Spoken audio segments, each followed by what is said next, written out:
Jibril berbisik kepada Nabi kita. Ujar Jibril membisiki Nabi, ahbib ma ahbabta fa innaka mufariqu. Artinya, hai Muhammad, cintailah orang sesuatu yang kau cintai, tapi ingat, ikan boleh cinta lawan A, B, C, D, tapi ingat bahwa satu saat engkau akan berpisah dengan anta mufariqu. Wahai yang dihitung napas dan tutur katanya, wahai orang yang lalai, engkau tenggelam dalam kekurangan, sepanjang masa engkau hanyut dalam kesenangan. Ketahuilah kematian tak pernah berbalas kasih kepada raja karena keagungannya, dan tidak pula kepada seseorang guru yang berilmu. Betapa sering kematian membungkam lisan hingga tidak dapat menjawab, padahal dahulunya dia tidak bisu. Dahulu istanamu makmur dan mulia, kini kuburmu tersembunyi di antara banyak kuburan. Jadi malakal maut ini bila kita diam, inya mendatangi. Namun kita lari, kita malah datang kepadanya. Kita begana di rumah aja, malaikat maut mendatangi kita kayaknya. Kalau kita lari berubat ke situ kamari, nah malaikat maut bisa menunggu di sana. Malaikat maut menunggu di Banjarmasin, di rumah sakit. Nah di Morawangnya menghadangi kita di Berabai masih cari ambulan, cari itu mau ke Banjar, sampai di rumah sakit mati orangnya. Bila kita lari, inya menghadangi. Nah bila kita begana, inya nang mendatangi.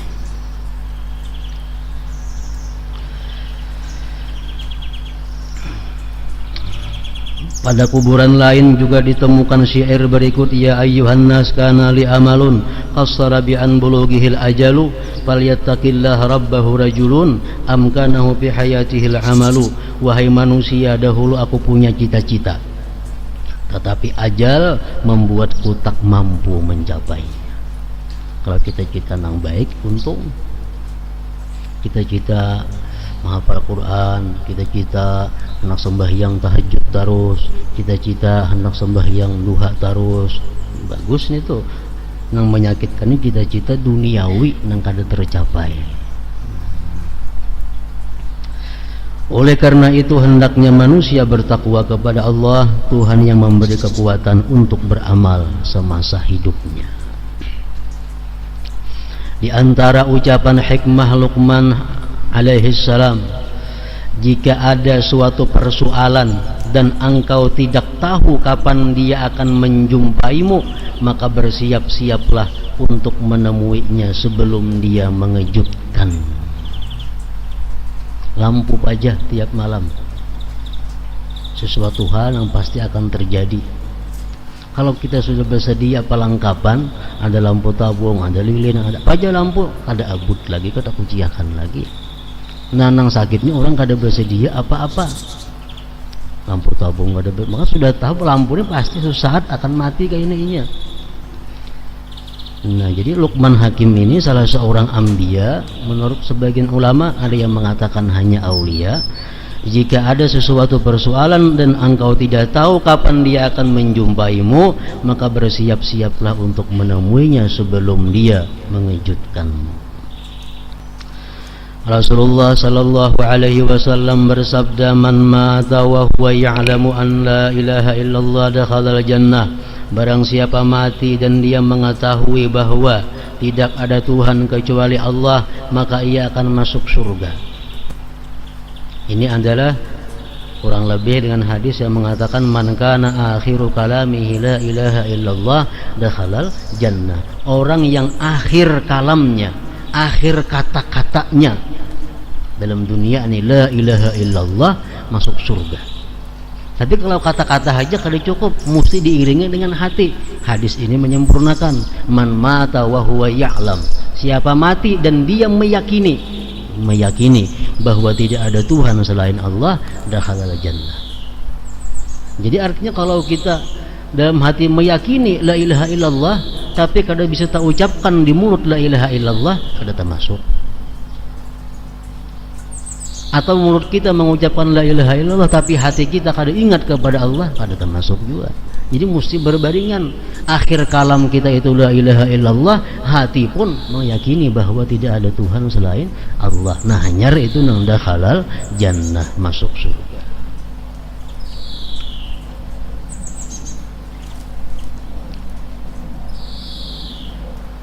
Ketika maut akan menjemputnya, Khalifah Umar bin Abdul Aziz radhiyallahu anhu berkata,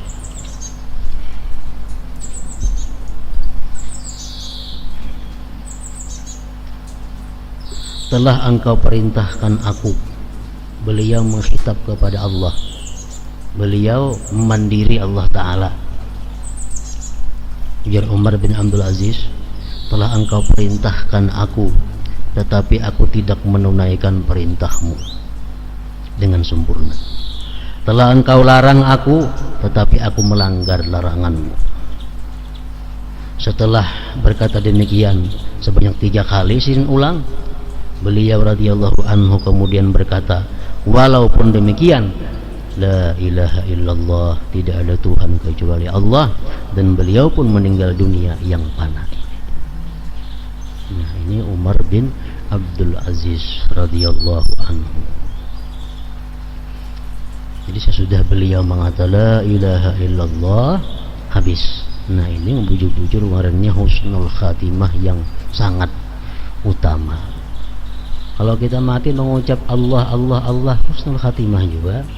Atau mati mengucap Allahu Akbar, husnul khatimah juga. Atau kita berselawat mati, husnul khatimah juga ngarannya. Nah, kalau la ilaha illallah, nah ini yang paling tinggi derajat husnul khatimah. Akhir kalamnya la ilaha illallah. Umar bin Abdul Aziz ini, beliau wafat pada 20 Rajab tahun 101 Hijriyah. Tahun 101 abad pertama nih. Beliau ini adalah buyut oleh Umar bin Khattab radhiyallahu anhu. Mama Sidin itu Ummu Asim, cucu Asim, Ummu Asim ngarannya. Abahnya Mama Sidin itu ngarannya Asim. Nah, abahnya Asimnya Umar bin Khattab. Jadi buyut oleh Umar bin Khattab. Umar bin Abdul Aziz ini merupakan khalifah Amirul Mukminin. Menurut sebagian ahli sejarah mengatakan yang ke-14 setelah Rasulullah sallallahu alaihi wasallam. Yang ke-14. Jadi sejarah kita mencatat, sejarah Islam mencatat bahwa khalifah-khalifah yang ada baik dari Bani Abbasiyah, baik dari Bani Amawiyah dan bani-bani yang lainnya, tercatat di situ bahwa khalifah yang benar-benar sesuai dengan jejaknya Rasulullah hanya 5. Pertama, Abu Bakar Siddiq. Kedua, Umar bin Khattab. Ketiga, Utsman bin Affan. Keempat, Imam Ali bin Abi Thalib. Kelima, Imam Hasan bin Ali bin Abi Thalib. Nah, yang keenam, Umar bin Abdul Aziz radhiyallahu anhu. Jadi di dalam manaqib beliau, waktu beliau ini diangkat menjadi khalifah yang ke-14, disitulah mulai terasa benar-benar keadilan seperti zamannya Rasulullah. Dan semasa beliau menjadi khalifah itu disebutkan bahwa serigala pun kada menghantam lawan kambing. Daripada amannya, daripada damainya, binatang buas kada mau makan binatang lainnya. Artinya sama pada binatang buas kada mau bakalahi, apalagi manusia. Waktu beliau menjadi khalifah. Namun beliau ini sangat pendek masa khalifahnya, sekitar 2 tahun 3 bulan. Cuma 2 tahun 3 bulan. Dan beliau menurut sebagian ahli sejarah mengatakan mati karena diminumi racun oleh seseorang yang iri dengki kepada beliau. Beliau wafat umur 39 tahun. Umur 39 tahun. Yang paling terkenal perkataan Umar bin Abdul Aziz ini adalah sewaktu beliau ini menjadi khalifah, dan beliau sakit, beliau memberikan, mewakafkan seluruh harta kekayaannya. Harta kekayaan yang diwakafkan di jalan Allah. Lalu ada yang memberi saran, wahai khalifah, jangan tinggali sedikit sekian anak pian. Ada 6 atau 5 anak sidin ini. Jangan tinggali sekian anak yang masih halus-halus itu nah. Ujar sidin menjawab, dan ini terkenal jawaban sidin tersebut, kalau anakku itu jadi orang saleh, kada perlu ku tinggali karena Allah sudah pasti menjaminnya. Kalau anakku ini bakal jadi orang jahat, buat apa aku meninggalin yang jahat jadi siksa lawanku di kubur nantinya. Nah itu perkataan Umar bin Abdul Aziz radhiyallahu. Kalau anaknya jadi orang saleh, sekenapa ditinggali? Allah sudah pasti menjamin inya. Allah yatawallas salihin, Allah memelihara, mengurus orang-orang saleh. Buat apa aku meninggali harta kalau anakku orang saleh? Kalau anakku orang jahat, buat apa aja aku tinggali harta? Menjadi siksa lawan aku nanti di dalam kubur. Jadi harta baik diwakafkan seluruhnya sebelum wafat. Nah itu Umar bin Abdul Aziz ini orangnya. Cocok saja matinya pun akhir kalamnya la ilaha illallah. Rasulullah sallallahu alaihi wasallam bersabda, zuru mautakum fasallimu alaihim wa sallu alaihim fa inna lakum bihim ibrah. Berziarahlah kepada orang-orang yang telah meninggal di antara kalian, ucapkan salam kepada mereka dan doakanlah mereka, sebab sesungguhnya kalian akan mengambil pelajaran dari mereka. Hadis riwayat Ibnu Abi Dunya. Dan dalam hadis lain, zuril kubur tazkur bihal akhirah wa ghasilil mauta fa inna mu'alajata jasadin khawin mau'izatun balighah wa salli 'alal janazah la'alla dzalik ayyuhzinaka fa innal hazin fi zillillah. Berziarahlah ke kubur, kamu akan mengingat akhirat. Mandikanlah orang mati, sebab memandikan tubuh yang kosong dari roh merupakan nasihat terbaik. Dan salatkanlah jenazah agar kamu merasa sedih, sebab orang yang sedih berada dalam naungan Allah subhanahu wa ta'ala. Ziarah kubur memiliki beberapa manfaat.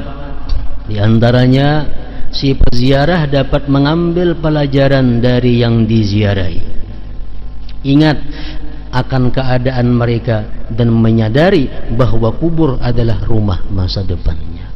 Kalau kita ziarah ke kubur, kita di situ membaca Quran, walaupun kita kada berniat, kada berdoa, sampai lawan dalam kubur. Lain kita membaca di rumah macam tadi, maka ada niat, bagusnya ada doa. Kalau kita di atas kubur membaca doa, kada perlu niat, kada perlu doa. Sampai sudah bacaan Yasin itu kepada roh nang di dalam kubur itu. Jadi ziarah kubur ini manfaatnya lawan nang hidup ada, lawan nang di dalam kubur pun ada manfaatnya. Makanya ajar Nabi kita, zurul kubur, ziarahlah kamu kepada kubur, khususnya laki-laki yang disuruh ziarah kubur ini. Kalau bini-bini, nah itu bini-bini ini disunatkan ziarah kubur. Kalau kubur itu kubur Nabi, kubur wali, kubur ulama-ulama salihin. Itu satu pendapat demikian.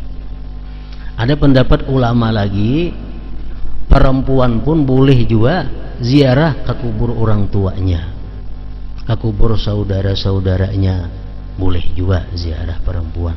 Cuma baik perempuan yang ziarah ke kubur Nabi, ke kubur wali, ke kubur ulama, ke kubur habaib, ke kubur kawan, ke kubur orang tua, yang perlu dicatat oleh bini-bini ini adalah jangan sampai termasuk dalam hadis yang mengatakan la'anallah zuwaratil kubur. Allah melaknat perempuan-perempuan yang ziarah kubur.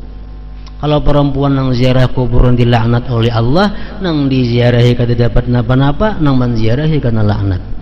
Kenapa sebabnya? Karena satu, perempuan ini ziarah kubur tanpa izin suaminya kalau ini bersuami. Yang kedua, perempuan ini ke kuburan memakai pakaian-pakaian yang berhias, walaupun menutup aurat, tapi perhiasannya perhiasan yang berhias, walaupun tertutup aurat. Nampak perhiasan di tangan, di telinga, di bulu kelihatan. Ini termasuk perempuan yang ziarah kubur, dilaknat oleh Allah.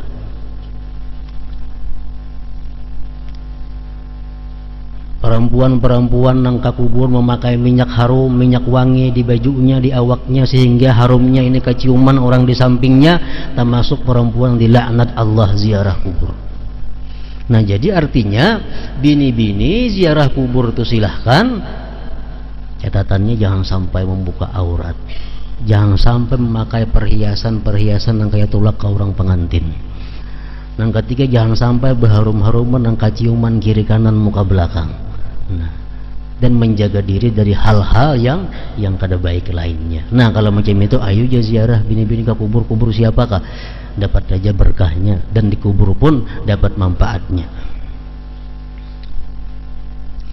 Nah, jadi ziarah kubur memiliki manfaat, nang ziarah dapat manfaat, nang diziarahi pun dapat manfaatnya. Apalagi orang tua nang diziarah ini kuitan. Ujar Nabi kita dalam satu hadis menyebutkan, innar rajula la yamutu waliduhu wa huwa aqun lahuma. Innar rajula la yamutu walidahu wa huwa aqun lahuma fayada'u Allah lahuma min ba'dihi ma fayaktubuhu Allah minal barrin. Seorang laki-laki atau bini-bini mati kedua orang tuanya, atau salah satunya mati, padahal dia waktu hidup durhaka kepada orang tuanya. Waktu mama hidup, abah hidup, kada pemaasian lawan kuitan. Begitu abahnya atau mamanya ini mati, dia seringkali ziarah kubur, seringkali mendoakan kedua orang tuanya. Ada yang mengatakan hadis lain, tiap Jumat dia ziarah kubur, maka Allah ganti namanya menjadi orang yang bakti kepada kedua orang tuanya. Nah, jadi kalau membaiki diri dalam hidup kuitan dahulu, hidup kedua orang tua katuju menantang lawan orang tua katuju kada maasi. Nah, sekarang sidin sudah mati, tiap Jumat ziarahi. Di rumah banyak-banyak memberi hadiah sedekah lawan nang kuitan dalam kubur. Niscaya kita ampih jadi orang durhaka, berubah menjadi orang yang berbakti. Namun kelihatannya, kenyataannya, orang nang rancak ziarah ke kubur kuitan itu orang nang lagi hidup besar bakti juga lawan kuitan. Orang nang lagi hidup durhaka lawan kuitan mati jarang juga ziarah kubur, paling hari raya. Itu kenyataannya. Orang yang mahragu kuitan, suka menggaduh kuitan, sayangan kuitan mati tiap minggu ziarah kubur. Orang yang durhaka dasar tapi ziarah jiwanya ke kubur.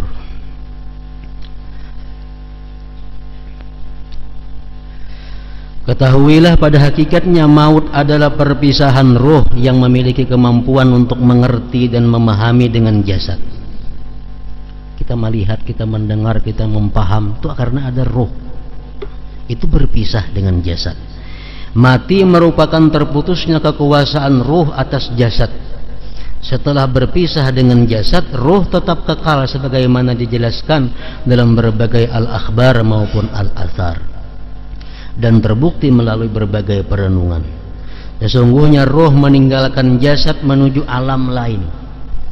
Oleh karena itu sepantasnya seseorang mukmin tidak mencintai dunia yang akan ia tinggalkan sewaktu ruh berpisah dengan jasad.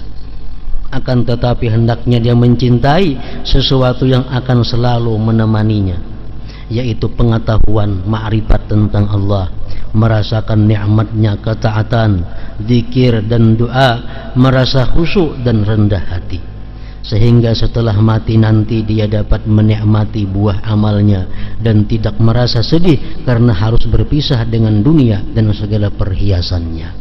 Dalam kubur datang ular hendak menghantam kepala, datang puasanya, datang ma'rifatnya kepada Allah, datang tafakurnya mendindingi kepala daripada ular tadi. Begitu ular hendak datang menghantam batis nang dalam kubur ini, datang si batis amal-amal batis nang pernah melangkah ke masjid, melangkah ke majelis taklim, itu mendinding daripada siksa kubur.